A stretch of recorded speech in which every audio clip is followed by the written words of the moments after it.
ان اللہ و ملائکتہ یصلون علی النبی یا ایھا الذین آمنوا صلوا علیہ وسلموا تسلیما صلاۃ و سلام علیک یا سیدی یا رسول اللہ وعلی آلک و اصحابک یا سیدی یا حبیب اللہ۔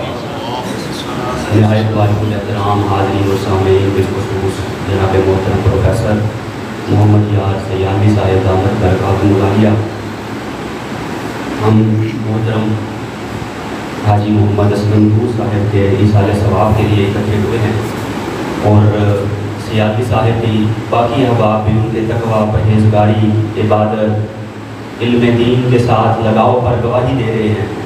تو ہم امید کرتے ہیں کہ اللہ رب العزت ان پر اپنا خصوصی لطف و کرم فرما کر ان کو جنت الفردوس میں اعلیٰ مقام عطا فرمائے۔ تو وقت چونکہ کم ہے اس لیے بلا تمہید چند باتیں عرض کرتا ہوں۔ قرآن کریم کا ایک واقعہ جس میں سیدنا سلیمان علیہ السلام کی موت اور وصال کے حوالے سے بیان ہوا ہے، اس پہ چند گزارشات کرنا ہے۔ اللہ رب العزت فرماتا ہے فَلَمَّا قَضَيْنَا عَلَيْهِ الْمَوْتَ، جب حضرت سیدنا سلیمان علیہ السلام کی موت کا وقت آن پہنچا۔ دراصل بات یہ تھی کہ حضرت سیدنا موسیٰ علیہ السلام نے ایک جگہ پر خیمہ لگایا، وہاں قیام فرمایا۔ حضرت داؤد علیہ السلام آئے، اسی جگہ بیت المقدس کو بنانا شروع کر دیا۔ ابھی مکمل نہیں ہوئی تھی، ان کا بھی وصال کا وقت آ گیا۔ اب اس کے بعد سیدنا سلیمان علیہ السلام آئے، ان کے بیٹے 13 سال کی عمر میں بادشاہ بنے۔ اب انہوں نے بھی بیت المقدس تعمیر کرنا شروع کی۔ ابھی تعمیر کر رہے تھے کہ ان کے بھی وصال کا وقت آ گیا۔ سیدنا عزرائیل علیہ السلام ان کی بارگاہ میں حاضر ہو گئے۔ انہوں نے کہا حضور آپ کے وصال کا وقت آ گیا ہے۔ اور جو اللہ والے ہوتے ہیں یہ موت سے ڈرتے نہیں ہیں۔ وہ بڑی خوبصورت بات کی ایک شاعر نے، وہ کہتا ہے دانش میں خوف مرگ سے بالکل ہوں بے نیاز، دانش میں خوف مرگ سے بالکل ہوں بے نیاز، میں جانتا ہوں موت ہے سنت رسول کی۔ سبحان اللہ، سبحان اللہ۔ تو مومن جو ہے وہ موت سے لرزہ و ترسا نہیں ہوتا، ڈرتا نہیں، خوف زدہ نہیں ہوتا۔ علامہ اقبال کہتے ہیں کہ نشان مرد مومن باتو گویم چوں مرگ آیت تبسم بر لب روز، میں بتاتا ہوں مرد مومن کی نشانی کیا ہے۔ جب اس پر موت کا وقت ہوتا ہے، موت آتی ہے، تو اس کے لبوں پر مسکراہٹ ہوتی ہے۔ کیوں ہوتی ہے؟ اس لیے ہوتی ہے کہ ایسا ہو ہی نہیں سکتا کہ مومن ہو سچا، مومن ہو سچا، نبی کریم صلی اللہ علیہ وآلہ وسلم اہل بیت اعظام صحابہ کرام کا غلام، اور اس کے سامنے نزع کے وقت اور موت کے وقت جمال مصطفیٰ نہ ہو۔ سبحان اللہ، ایسا ہو ہی نہیں سکتا۔ بلکہ ایسے ایسے بزرگ بھی گزرے ہیں۔ امام جلال الدین سیوطی فرماتے ہیں میرے بھائی، میں نے 73 بار نبی کریم صلی اللہ علیہ وآلہ وسلم کی زیارت کی ہے، اور خواب میں نہیں، ان جاگتی آنکھوں سے۔ سبحان اللہ، حضور علیہ السلام کے وصال مبارک کے تقریباً 900 سال بعد، خواب میں بھی نہیں، بیداری کے عالم میں، حضور نے فرمایا جو مجھے خواب میں دیکھے ان قریب وہ مجھے اپنی ذاتی آنکھوں سے بھی دیکھے گا۔ تو جب جمال مصطفیٰ سامنے ہوتا ہے، جب حضرت یوسف علیہ السلام کو دیکھنے والیوں نے اپنے ہاتھ کاٹ لیے کیونکہ حسن یوسف سامنے تھا، تکلیف نہ ہوئی، تو جن کے سامنے مصطفیٰ کا جمال ہو ان کو موت کی تکلیف کیا ہوگی؟ سبحان اللہ، سبحان اللہ۔ بلکہ ایسے ایسے لوگ بھی گزرے ہیں کہ جن کے پاس آ کر موت شرمندہ ہو جاتی ہے، وہ کہتی ہے آئی تو مارنے تھی، ان کو نئی زندگی دے کر جا رہی ہے۔ تو میں تو یہ کہتا ہوں ہم مرتے نہیں، جگہ بدلتے ہیں۔ ہم مرتے نہیں، جگہ بدلتے ہیں، یہ جگہ ٹرانسفر ہے۔ فنا، موت فنا کا نام نہیں۔ علامہ اقبال نے فرمایا موت کو سمجھا ہے غافل اختتام زندگی، ہے یہ شام زندگی صبح دوام زندگی۔ علامہ کہتے ہیں کہ ایک جو ہے زندگی کی شام ہو رہی ہے اور ہمیشہ کی زندگی کی صبح ہو رہی ہے۔ سبحان اللہ، نعرہ تکبیر، نعرہ رسالت۔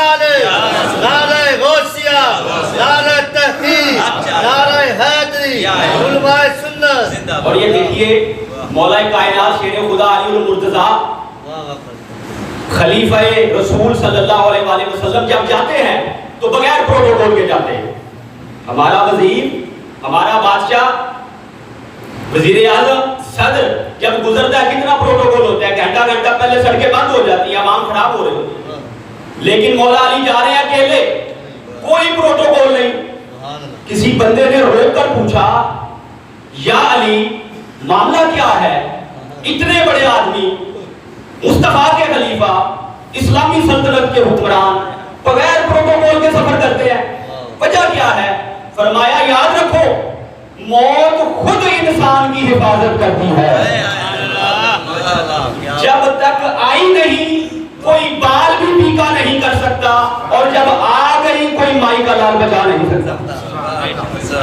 تو اسی چشمے فلک نے یہ نظارہ بھی دیکھا کہ حفاظت کرنے والوں نے ہی موت جو ہے وہ اس کا سبب بن گئے.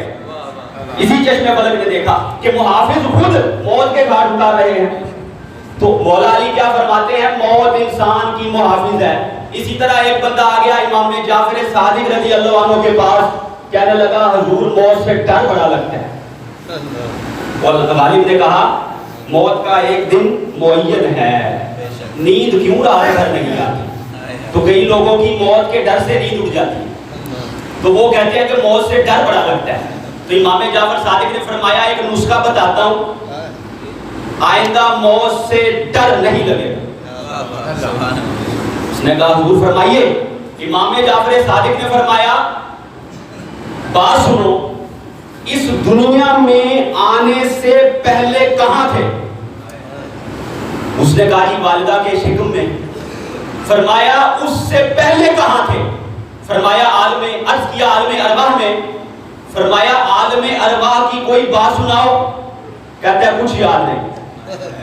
کہا عالم شکم کی، والدہ کے پیٹ کی کوئی بات سناؤ، کیسے رہے؟ کہا کوئی خبر نہیں، کچھ علم نہیں.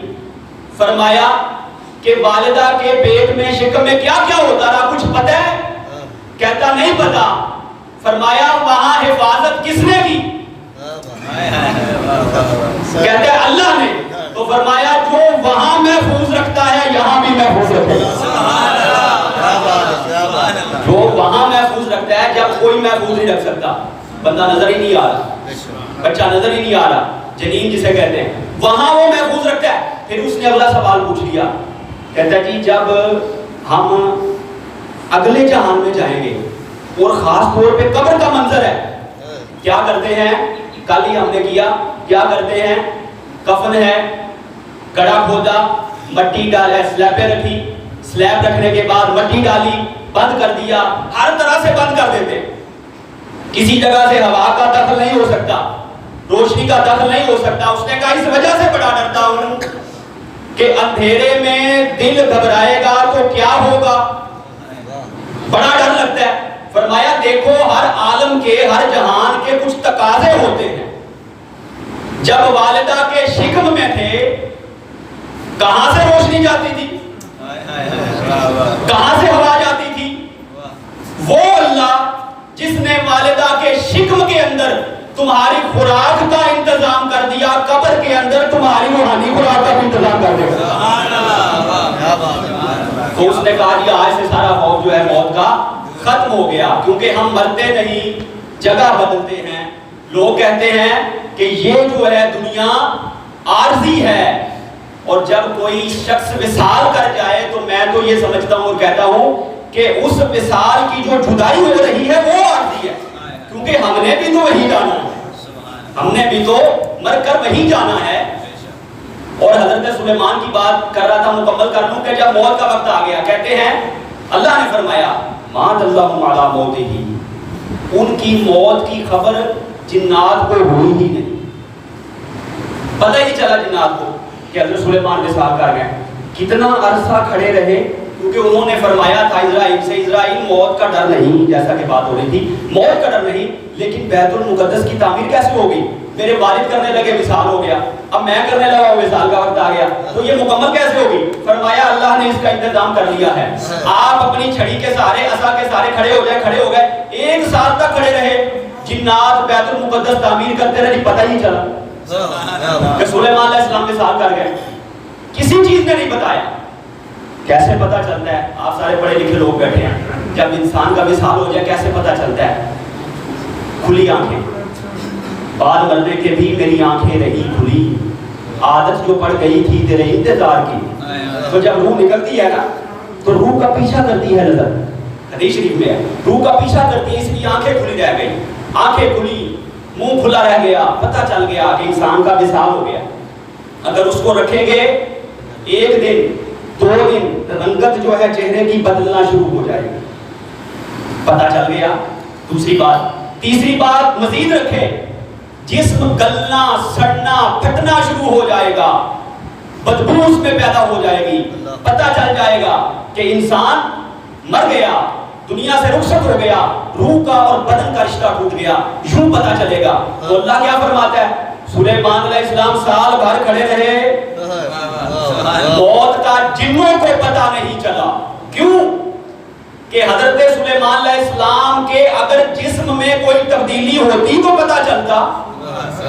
جسم اللہ نے ان کا محفوظ رکھا 1 سال تک، آندھیاں بھی آئی ہوں گی، طوفان بھی آئے ہوں گے، بارشیں بھی ہوئی ہوں گی، باقی معاملات بھی ہوئے ہوں گے، لیکن اللہ نے ان کا جسم محفوظ رکھا، پتہ ہی نہیں چلا جنوں کو، نہ جسم گلا، نہ جسم سڑا، نہ جسم میں کسی قسم کی بو پیدا ہوئی، جنوں کو پتہ نہیں چلا۔ دوسری بات، اگر لباس بھی میلا ہوتا جنوں کو پھر بھی پتہ چل جاتا۔ ذرا توجہ کیجئے گا، آپ اپنے نقطے کی طرف آ رہا ہوں۔ اگر لباس بھی میلا ہوتا جنوں کو پتہ چل جاتا، کیونکہ نبی ہمیشہ صاف ستھرے رہتے ہیں، طہارت، نظافت، پاکیزگی نبیوں کا خاصہ ہے۔ اگر لباس میں تبدیلی آتی تو پتہ چل جاتا۔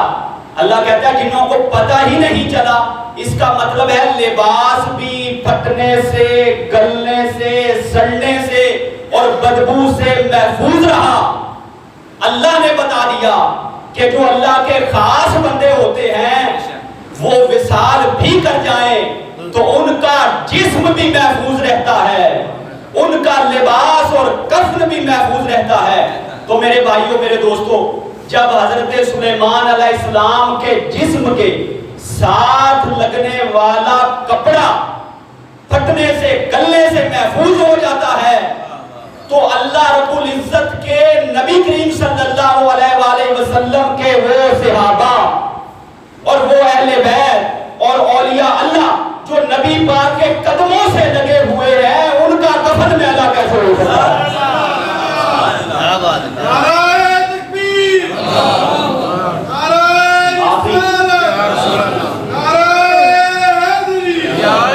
آخری بات عرض کر کے اپنی گفتگو ختم کرتا ہوں، اسی کے ساتھ منسلک کر کے ایک روایت کو اب تم اگلی بات سنیے کہ جن بیت المقدس بناتے رہے، پتہ نہیں چلا، سلیمان علیہ السلام کا وصال ہو گیا، بیت المقدس تعمیر ہو گئی، معلوم ہوا نبی پردہ بھی فرما جائے فیضان جاری رہتا ہے، نبی پردہ بھی فرما جائے فیضان ختم نہیں ہوتا، جاری رہتا ہے۔ تو اب کیا ہوا؟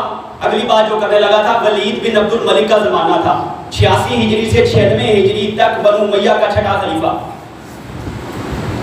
مسجد نبوی کی دیوار گر گئی، مسجد نبوی کی دیوار گر گئی، اس نے کہا جی تعمیر کرو۔ حضرت عمر بن عبد العزیز اس وقت مدینہ کے خلیفہ تھے، حکمران تھے، اس نے کہا تعمیر کرو۔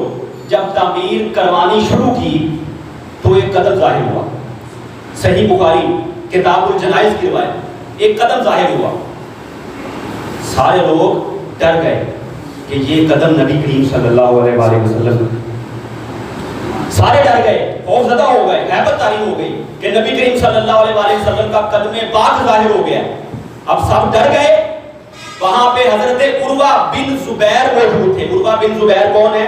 حضرت زبیر کے بیٹے، حضرت اسماء کے بیٹے۔ حضرت اسماء کون؟ سیدنا ابو بکر صدیق کی بیٹی۔ حضرت زبیر اور سیدہ اسماء کے بیٹے، حضرت سیدہ عائشہ صدیقہ کے بھانجے عروہ بن زبیر، وہ کہتے ہیں، کھڑے ہو گئے، انہوں نے کہا ما ہی قدم رسول اللہ لا واللہ، اللہ کی قسم یہ قدم رسول پاک کا نہیں ہے۔ آپ کو کیسے پتا چلا؟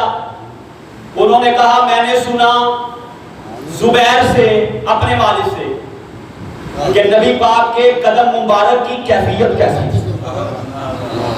نبی پاک کا قدم مبارک ایسا تھا کسی کائنات میں شخص کا قدم مصطفیٰ کے قدم جیسا نہیں ہو سکتا. تو میں نے سنا ہوا ہے. انہوں نے کہاں سے سنا؟ انہوں نے حضرت اسماء سے سنا. حضرت اسماء نے کہاں سے سنا؟ انہوں نے حضرت عائشہ سے سنا. حضرت عائشہ نے کہاں سے سنا؟ خود دیکھا کرتی تھی, زیارت کیا کرتی تھی. انہوں نے کہا کہ ہمیں قدم کا پتہ ہے, نبی پاک کا یہ قدم نہیں ہے. اب اگلا سوال, اگر نبی پاک کا نہیں ہے تو پھر کس کا ہے؟ نبی پاک کا نہیں تو پھر یہ کس کا قدم ہے؟ اب یہ بھی یاد رکھیے, کم از کم نبی کریم صلی اللہ علیہ وسلم کے وصال اقدس کو 66 برس گزر چکے, کہ 70 برس سے زیادہ کا عرصہ گزر چکا. یہ قدم پھر ہے کس کا اگر نبی پاک کا نہیں ہے؟ انہوں نے کہا ما ہیا الا قدم عمر, یہ نبی پاک کا قدم نہیں ہے, یہ عمر فاروق کا قدم ہے. سبحان اللہ. تو میرے ذہن میں سوال آیا ہے, اللہ جب قدم ظاہر ہی کروانا تھا تو نبی پاک کے قدم کی زیارت ہی کروا دیتا.